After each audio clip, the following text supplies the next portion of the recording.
When do you plan on leaving your parents' home? It's about time you grew up. My husband barged into my family home, his voice laced with anger.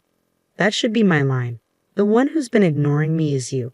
I don't have an ounce of love left for my husband, I retorted, my patience wearing thin. What's up all of a sudden?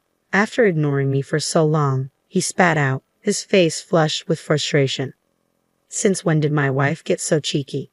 Don't get too carried away just because you're at your parents' house, he continued, his tone growing more crude by the moment. Surprised by his harsh words, I fell silent, taken aback by the sudden confrontation. You really are an idiot. Well, I'll let it slide this time, so hurry up and come home, he demanded, his exasperation evident in his voice. Despite his words, I had no intention of returning home. Don't misunderstand, our marital life is over, I declared defiantly, my resolve unwavering. What do you mean by that? You haven't heard anything from your mother-in-law. Well, let me tell you, he pressed, confusion evident in his tone. With a defiant smile, I revealed the truth to him. Jackson and I were married 2 years ago. We were both sales representatives at an electrical parts manufacturer in the same batch. We often went for drinks after work. Before we started dating, my husband would often say such things, and I felt the same way. That's probably why we were naturally drawn to each other and started dating. We didn't interfere with each other or act overly sweet, but he was someone I thought I could spend my life with. A year into our relationship, he proposed. Of course, I said yes. 3 months after the proposal, we got married, rented an apartment near our workplace, and began our life as newlyweds. I had no intention of having children just yet, so I didn't quit my job.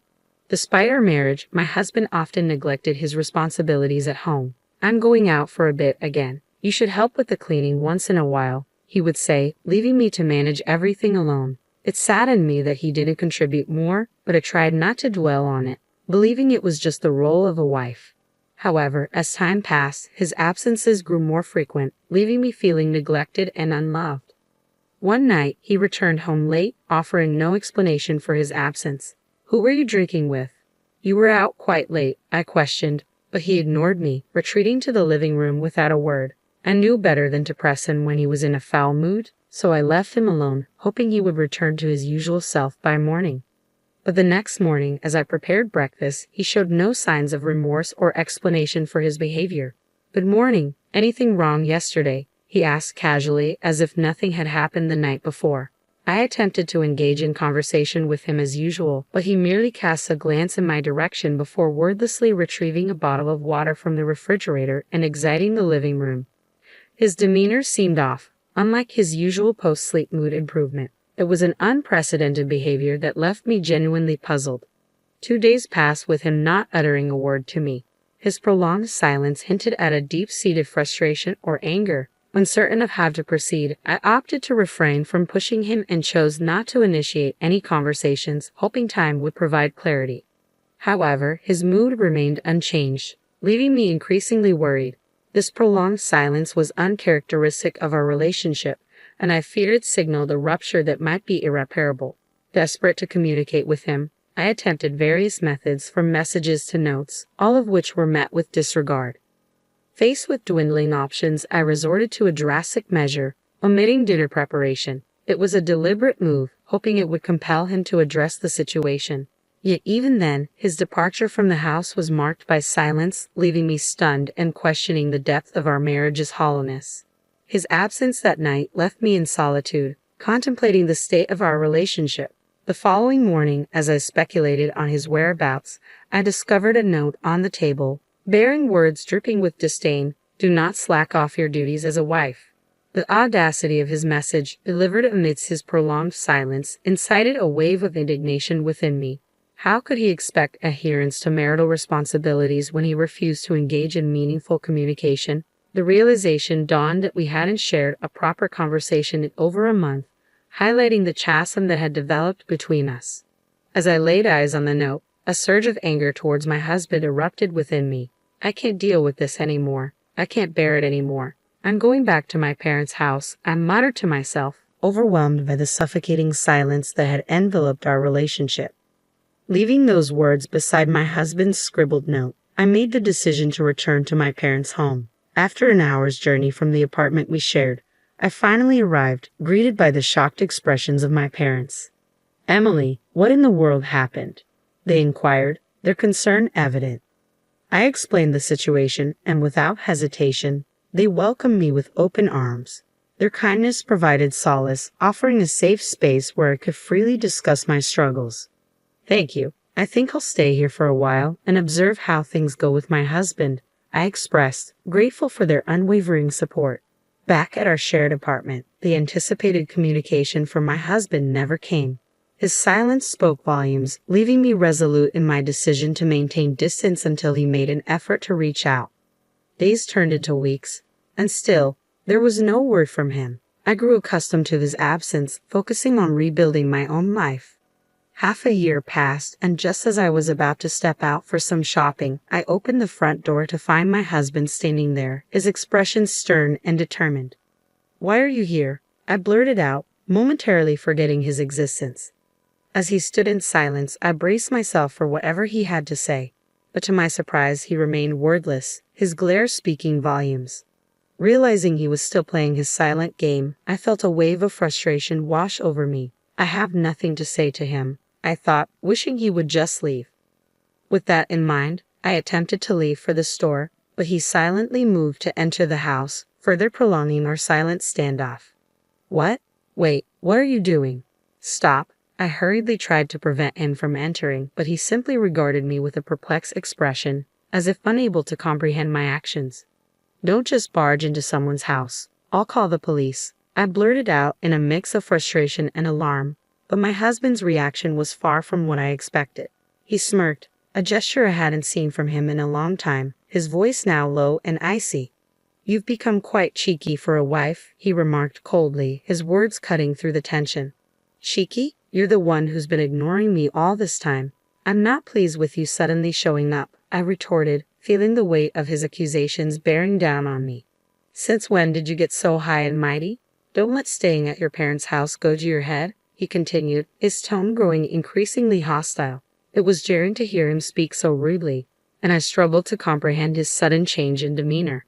As he continued to berate me, I felt a surge of anger rising within me. "All right, I've got something to say too. Why should I take the blame? This whole thing started because you decided to ignore me," I countered, my frustration reaching its peak. "Ha! Why are you so mad? Calm down, okay? I'm willing to forgive you now. Just come back home," he declared, his arrogance palpable. How can he act so high and mighty? I thought, incredulous at his audacity. "Forgive me? I don't need your forgiveness. To me, you're nothing more than a stranger now," I stated firmly, shocked by my own boldness. He looked utterly bewildered by my assertion. "A stranger? What are you talking about?" he spluttered in disbelief, his face flushing with anger once more. "Stop talking nonsense. You've been living leisurely at your parents' place for 6 months. Has it made you lose your mind? We're married, aren't we?" he protested vehemently. "If we're married, why didn't you bother to talk things out? You ignored me because you had issues with me, didn't you?" I shot back, refusing to back down. "Don't make assumptions. I never said any such thing. Pack your things now, we're going home," he commanded, his tone brooking no argument. "I've reached my limit. Why do I have to put up with this man's nonsense? He's so clueless about what's happened during these 6 months," I thought, growing increasingly frustrated by his refusal to acknowledge my perspective. "You're shouting and yelling, but do you know anything at all?" I challenged him, determined to make him see reason. "What do you mean, anything?" he demanded, his confusion evident. "Did you hear nothing from your mother?" I asked pointedly, ready to confront him with the truth. "I didn't hear anything. What are you talking about?" he questioned, his confusion apparent. "Really? You don't know a thing, huh? Let me enlighten you. Your mother brought over the divorce papers. They had your signature, and since I no longer wanted to be with you either, I signed them too," I explained, feeling a mix of relief and bitterness as I recounted the events. A month after I moved back into my parents' house, I received a call from his mother. She asked me to meet her at a nearby cafe. There she handed me a set of divorce papers bearing my husband's signature. I continued, recalling the unexpected turn of events. What does this mean?" he asked, his tone uncertain. "What does it mean? I heard from Jackson that you haven't come home, and you're not even communicating properly anymore," I replied, his mother's cold gaze mirroring his usual demeanor towards me. "So, Jackson asked you to give me these divorce papers," I clarified, a surge of joy filling me at the thought of finally being free from my husband's neglect. "Oh, yes, he did," she confirmed, her response affirming my newfound liberation. "Understood. Then I'll sign the papers for the divorce," I stated firmly, eager to move forward with the dissolution of our failed marriage. The moment I received the signed divorce papers, I wasted no time in filing them at the family court, signaling the definitive end of our relationship. But as I made it clear to my ex-husband that we were divorced, his reaction was unexpected. "No, that's not what it is." I gave the papers to reassure my mother. He protested, his sudden panic contrasting with his earlier indifference. I was dumbfounded by my ex-husband's response. "So I didn't intend to file those divorce papers. They're invalid," he continued, his attempt to backtrack futile in the face of legal reality. "If he had no intention of filing them, why did he sign them?" I countered, growing increasingly frustrated by his refusal to acknowledge the gravity of the situation. "Just so you know, I've already filed the papers at the family court. They can't be invalidated now, okay?" I informed him, determined to assert my autonomy and move on from our failed marriage. But he persisted in his attempts to downplay the seriousness of the situation. "You think just apologizing to the family court will take care of everything, huh? I'm willing to do it with you. You realize it'll be a real hassle if we go through with the divorce, right?" he argued, his selfishness and refusal to accept reality exasperating me beyond measure. "You know what? You're only thinking about yourself. We can't just pretend the divorce didn't happen," I retorted, refusing to entertain his delusions any longer. "And I won't have any issues even if I split from you. Plus, I already have someone else," I added, his disbelief fueling my determination to move on and find happiness elsewhere. "You're lying. You're just saying that because you don't want to come home," he accused, his denial of the truth emblematic of his inability to accept responsibility for his actions.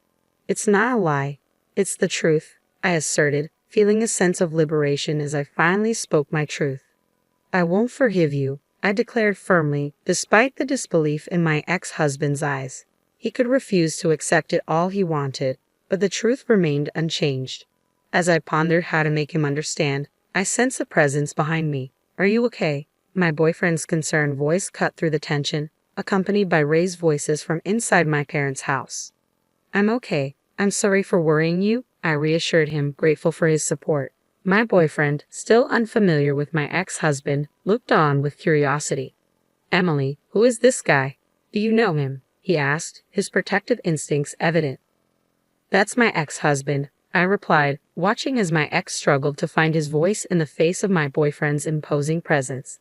"Nice to meet you," my boyfriend greeted him, but my ex's response was noticeably uneasy. "What exactly does your ex-husband want? Is he bothering you?" my boyfriend questioned, his gaze unwavering.